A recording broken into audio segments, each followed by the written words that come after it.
When life gives you lemons, turn around and thank it. Because life had some extra lemons, and it thought of you. So, that's pretty awesome. Give it a big hug and say, hey, I love you, life. Thanks for the lemons. You're watching The Adventures of Awesome Annie. I'm Annie. Life's awesome, so let's live it together. Every month I tell a new story. This month is a story about spring break. Now, most people's spring breaks are pretty epic. They have lots of stories. They typically go to Florida, on a beach, maybe Panama City, with a bunch of other people, and have some great times. This story, while about spring break, and also happening in Florida, and on a beach, is not one of those stories you'd expect. This story happened in 2010. See, I went to a small college in the heart of Mississippi, good old Jackson. You can tell because my accent is really thick that I'm from the South. About 15 of us all got into cars and caravanned from Mississippi to Miami, Florida, basically. Boca Raton. Boca Raton! The mouth of the rat. Whoever named Boca Raton clearly did not think highly of it. But I tell you, it is a beautiful city with a lot of rich people. So I don't know who thought that was a good idea, but they should probably rename it. You know, like the mouth of the cat, because they're self-cleaning. Cats are cool.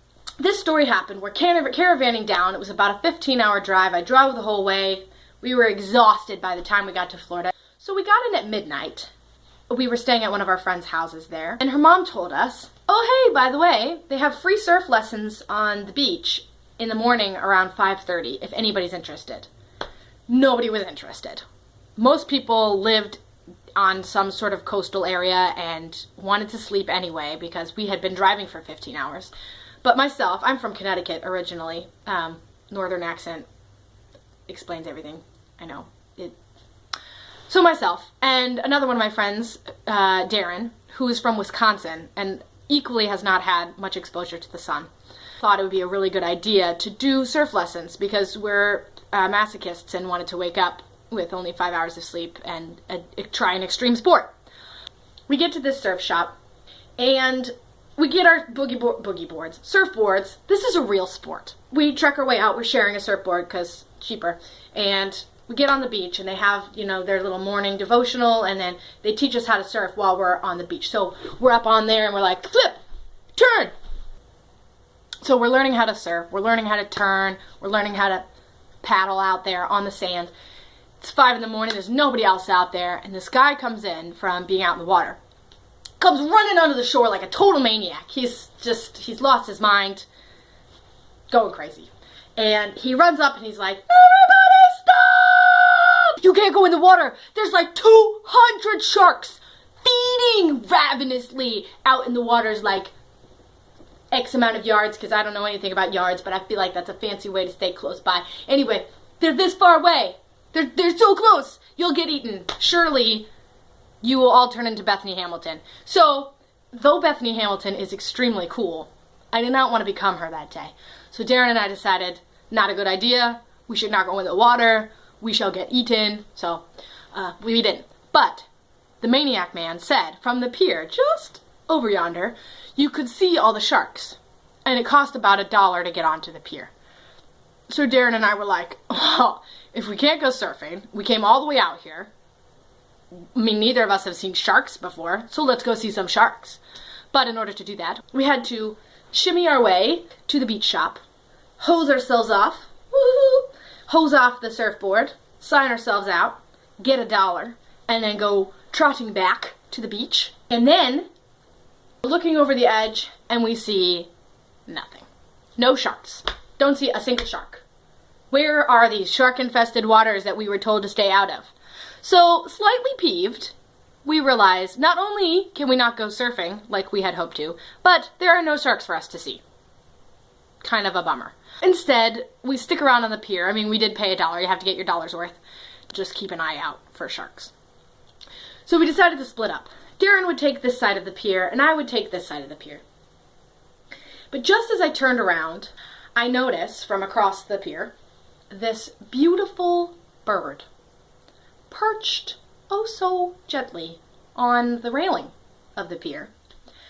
I do believe it was a pelican, and I affectionately named him Pete. Pete the Pelican. Because Pete's a good name for a pelican, guys. And if I ever write a children's book, it will be named Pete the Pelican, and it will be about this day, because this is an epic day in history. Was an epic day in history. Today is also going to be an epic day in history, because I have things to drink and lots of internet to explore. So, any day could be epic. Who knows? Anywho, I see the pelican from across the way, and I decide to myself, who cares about sharks? I'm gonna go meet a pelican. I'm gonna get to know this pelican. And get to know the pelican, I did. Slowly.